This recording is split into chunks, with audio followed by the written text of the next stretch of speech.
insanlar için kullanılan kavramlar arasında yer alıyor. Bireysel özellikleri iyi anlamda ön plana çıkan kişileri ifade ediyor.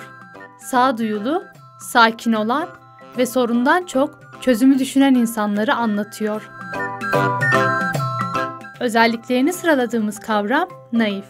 Her hafta olduğu gibi sizler için hem halka mikrofon uzattık hem de tanım bölümü hazırladık. Dilerseniz öncelikle hep birlikte yönümüzü sokağa çevirelim ve halkın naif kavramı ile ilgili düşüncelerine bakalım. Çok yumuşak, zarif, yani merhametli. Aklıma bunlar geliyor. Naif bir isim olarak biliyorum. Naif isimdir.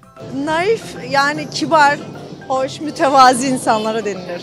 Vallahi ben naif diye bir şey bilmiyorum. Tamam, naif ince insanlara denir. Naif insan yani temiz, böyle yumuşak, böyle merhametli, aynen arkadaşına dediği gibi.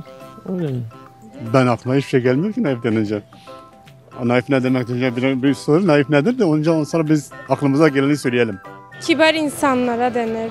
Daha çok kendini tanımlayabilen, kendini bilen insanlara denir. Naif, yani aklıma gelmiyor ki, tuhaf bir soru. Yani iyi niyetli insanlara, dürüst insanlara, üretken insanlara, ondan sonra katkısı olan insanlara naif insanlar deriz. Naif bir insanın ismidir, adıdır. Ben onu biliyorum, başka bilemiyorum. Değil mi? Sade demek. Yani benim açımdan sade demek naif. Başkaları ne düşünür bilemem ama benim için sade demek. Naif bir isim olarak geçiyor. Ben bir arkadaşım var, ismi Naif. Yani iyi bir insandır. Güzel bir insandır. Adam gibi bir adamdır. Yani bu kadarını biliyorum. Naif bir isimdir. Mesela sen diyor senin ismin nedir? Naif. Naif demek bir insan demek yani. Adi demektir. Naif yani kibar, iyi, olumlu, nazik.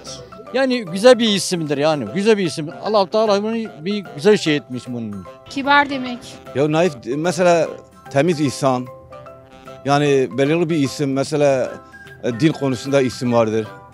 Onun için naif bırakıyor. Başka amacı yoktur. İnce, kibar insanlara denir. İşte ama ayıktır ama faiktir mesela, faik deseler. Ama naifi hiçbir kelimenin üzerine prova yapmadım ki bir şeyler çıkarayım. İnce düşünceli, yani kibar insanlara denir değil mi? Mütevazi insanlara belki naif diyebiliriz. Yani iyi olanlara, hani cömert olanlara. Bu kadar. İnce, zarif. Naif kibar olandır. Hassas, naif yani düşünceli, sezgisel yönden kuvvetli olan kişi anlamındadır bana göre.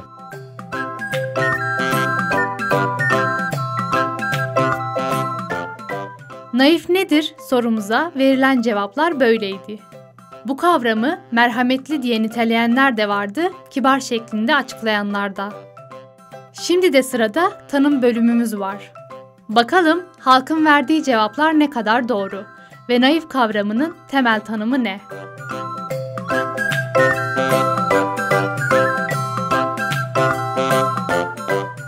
Naif kavramı Latince doğuştan doğal anlamına gelen nativus kelimesinden evrilmiştir.